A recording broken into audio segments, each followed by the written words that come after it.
Hello friends, आज हम बनाने वाले हैं लाल भाजी। अभी बाजार में हमें बहुत ही बढ़िया एकदम फ्रेश, आप देख सकते हैं, लाल भाजी मिल रही थी तो रहा नहीं गया और इसे मैं लेकर के चली आई। ये एक बहुत ही सिंपल रेसिपी है और बचपन में हमें याद है कि जब लाल भाजी बनाई जाती थी और हम लोग खाना खाने में दिक्कत करते थे, मम्मी को परेशान करते थे, तो मम्मी इसे चावल के साथ मिलाकर खिलाती और उससे चावल लाल हो जाता था और हम बहुत अट्रैक्ट होते थे और उस चावल को बहुत जल्दी जल्दी खा लेते थे। तो चलिए देखते हैं कि सबसे पहले इस लाल भाजी को साफ कैसे करना है या इसे तोड़ना कैसे है। लाल भाजी को हमने, आप देख सकते हैं इसमें पानी दिख रहा होगा, हमने इसे अच्छे से धो लिया है। कभी भी आप कोई भी भाजी लाते हैं तो उसे काटने के बाद या तोड़ने के बाद ना धोएं, क्योंकि उससे उसके अंदर का जितना भी आपको पौष्टिक तत्व मिलने वाला है वो पानी में घुल के और निकल जाता है। तो इसे हमने पहले धो लिया है और अब हमें इसे तोड़ना है। तोड़ने के लिए ये आप देख सकते हैं, ये जो पत्ते हैं हम इसे तोड़ेंगे। तो जितने भी इसके पत्ते हैं उसको इस तरह से तोड़ लेना है, टिब्बी तोड़ लेना है। और जहाँ भी आपको दिखता है, चूँकि अभी बारिश का समय है तो आपको कुछ पत्ते दिखेंगे कि जो ख़राब हो गए हैं, तो उसको बिल्कुल डिस्कार्ड कर दीजिए। कीड़े लगे हैं तो इसका मतलब कि ये भाजी जो है वो बिल्कुल इसमें केमिकल का इस्तेमाल नहीं किया गया है, तो आप इसको आसानी से खा सकते हैं। तो ये देखिए, ये हमने पत्ते तोड़ लिए।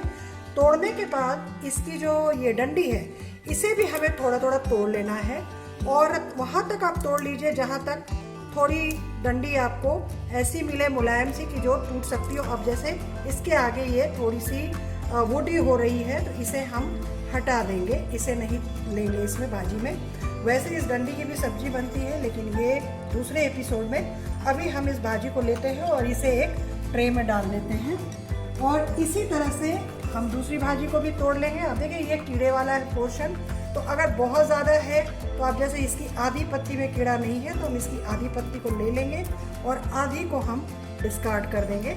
और ये टिप ले लीजिए, इसे ले लीजिए, ये तोड़ के, और हम इसी तरह से जितनी भी हमारी भाजी है उसको हम यहाँ पे तोड़ के पहले रख लेते हैं। फिर मैं आपके सामने आती हूँ।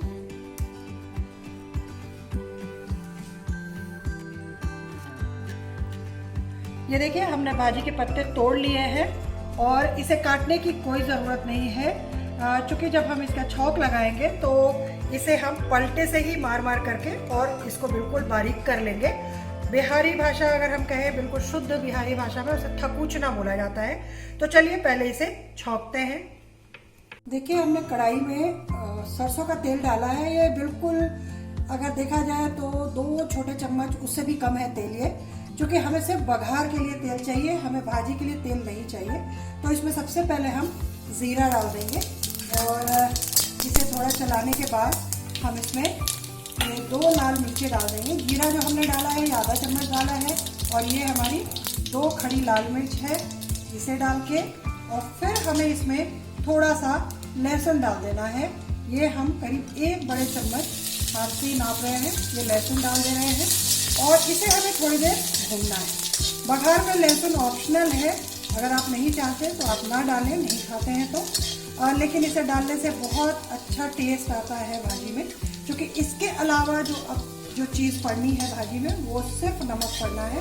तो इसलिए लहसुन थोड़ा डाल दें और उसे थोड़ी देर भून लें।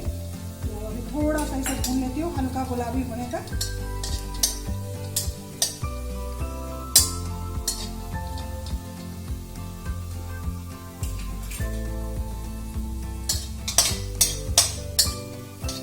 अब ये लहसुन भुन गया है तो अब हमें इसमें भाजी डाल देनी है।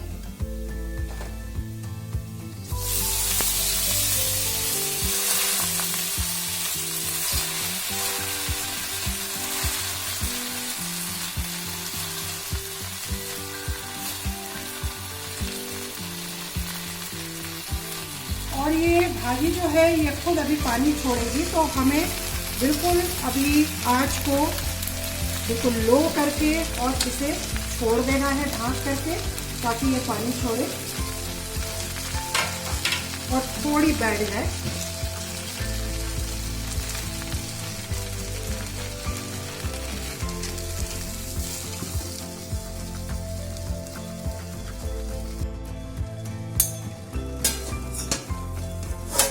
ये 1 मिनट हो गया और और आप देखिए ये थोड़ा सा दब गया है। तो अब हम इसे थोड़ा पलटते हैं और अभी हमें इसी तरह से इसे ढक करके और पकाना है।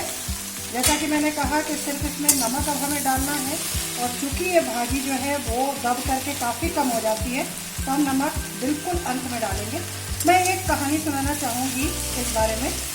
जब हम छोटे थे तो हमें कहानी बताई जाती कि जब शादी के लिए लड़की को देखने जाते और उसकी कुकिंग स्किल्स जो है वो जानने के लिए उससे सवाल किए जाते, तो उसमें ये पूछा जाता कि आप भाजी में कितनी हल्दी डालेंगे, क्योंकि बिहारी भाजी में कभी भी हल्दी नहीं डलती है। और अगर लड़की बोलती है आधा चम्मच 1 चम्मच तो समझ में आ जाता कि वो खाना नहीं बनाती है। तो अभी हमें सिर्फ इसमें नमक डालना है। हम बीच बीच में उठा करके और इसी तरह से इसे चलाते रहेंगे और देखते रहेंगे। अभी वो जो थकूचने वाला पार्ट है वो अभी नहीं आया है। जब ये थोड़ा सा और दब जाएगा तब हम इसे थकूचेंगे और मैं आपको बताऊंगी कि वो कैसे करना है।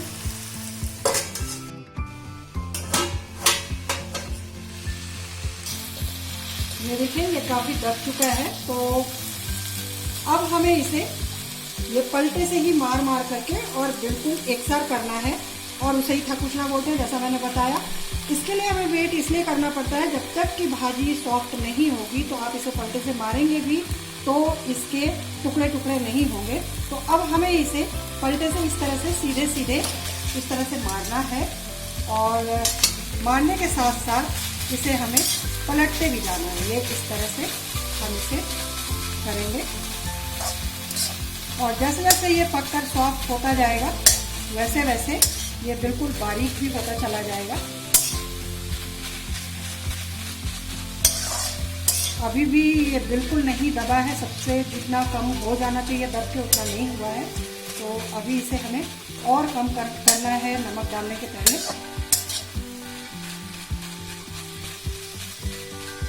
जैसे कि इसकी मैंने आपको कहानी बताई, वैसे ही एक कहानी और है कि लौकी में कितना पानी डालेंगे। क्योंकि लौकी खुद पानी छोड़ती है तो लौकी में पानी नहीं डालता, इसलिए उसका आंसर अगर हो कि आधा कटोरी या 1 कटोरी तो फिर वहाँ पे जो लड़कियाँ थी वो फेल हो जाती अपने कुकिंग स्किल्स के टेस्ट में। तो ये 1-2 चीज़ें अभी भी मुझे याद आती हैं, और ख़ास करके जब मैं भाजी बनाती हूँ या लौकी बनाती हूँ तो बहुत याद आती हैं।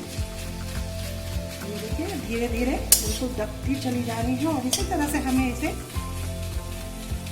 थकुच करके और बिल्कुल बारीक कर लेना है। करके मैं आपको बताती हूँ कि वो कैसा हो जाएगा।